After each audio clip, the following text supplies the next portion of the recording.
Try shot মারছি কিন্তু পারলো না। এখন আমি ট্রাই করব।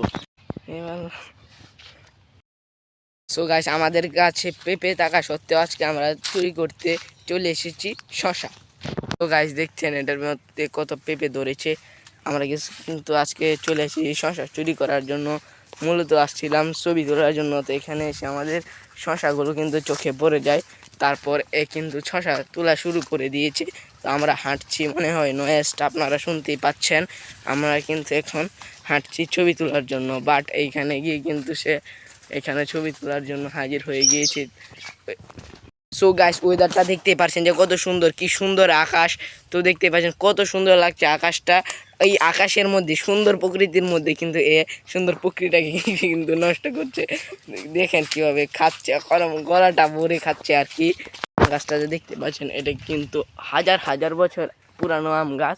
তো দেখেন আম গাছটা কত বড়, আর এটার মধ্যে কিন্তু অনেক ইতিহাস রয়েছে। সো গাইস, সে কিন্তু শশা চুরি করতে চলে গিয়েছে।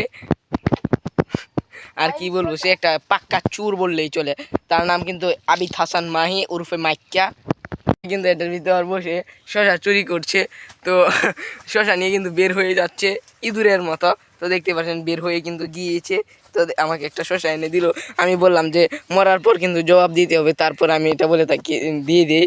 তারপর সে কিন্তু চলে গিয়েছে।